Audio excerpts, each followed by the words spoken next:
dapat itong resupply missions, daanin na nila via airdrop, yung helicopter-borne na yung resupply missions. Kaya po ng ating ASPN, ng Philippine Navy, meron po tayong mga barko na may helicopter. Lalapit silang sila ng konti at yun na, hindi yan mabobombahan ng tubig, no? At they cannot do anything about it. So yan, mariresupply natin regularly.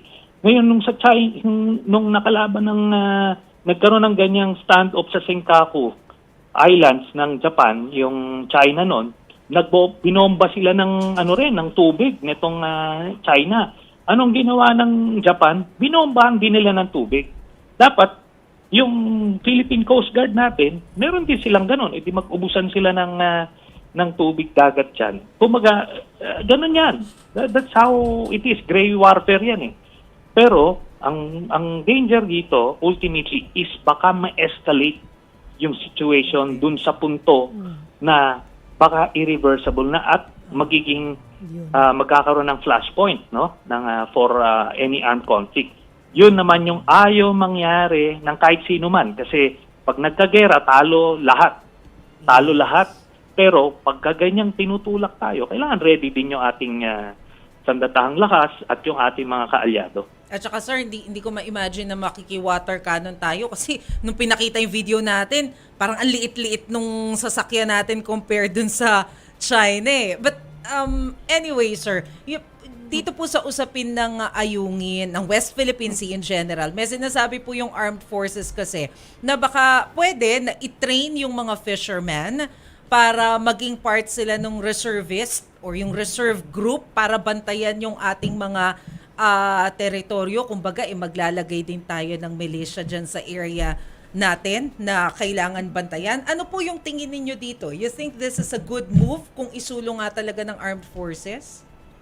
Pwede po yan, no? Kumbaga, you will fight fire with fire. So ito ngayon, maritime militia, gagawin yan. Pwede po yan. Pwede rin tayong magka-joint maritime patrol sa area with our allied countries like the US o Japan, kung ano man, para magkaroon ng freedom of navigation patrols dyan. Pwede rin magpa-escort militarily itong resupply missions, pero kailangan i-calibrate nila yung magiging response. Kasi pag nag-escalate yan, babalik tayo dun sa situation dun sa Scarborough na nagkaroon ng standoff, no? Noong panahon na yon, na-resolbahan yon kasi ang presidente nun si Hu Jintao pa hindi itong si Xi Jinping. Hindi natin alam how Xi Jinping would react given the same situation. Nung panahon kay Hu Jintao noon, at saka sila Obama noon, may ganong situation pa noon eh. Hindi pa ganyang bipolar yung geopolitics natin eh. So, kailangan nilang makalibrate. Pag ginawa nila yan, ano yung counter-response? Kaya nga po, yung sinasabi ko, suggestion ko, in the meantime, muna tayo. Gamitin natin yung helicopters for resupply missions, tapos pwede nyo na rin i-repair quietly, slowly, yung BRP Sierra Madre. Kayang-kaya po ng Navy ayusin yan, no? Master po ng Navy mag-maintain ng mga lumang barko, mga World War II vintage. Kaso ang nangyari, pinull out nila yung mga Navy personnel dyan, pinalitan nila ng Marines. Siyempre yung expertise ng Marines, pang security ang focus sila. Pero wala silang skill pang maintain ng mga ganyang platforms. So, may mga ganyang kasi simpleng mga policy changes na pwede nating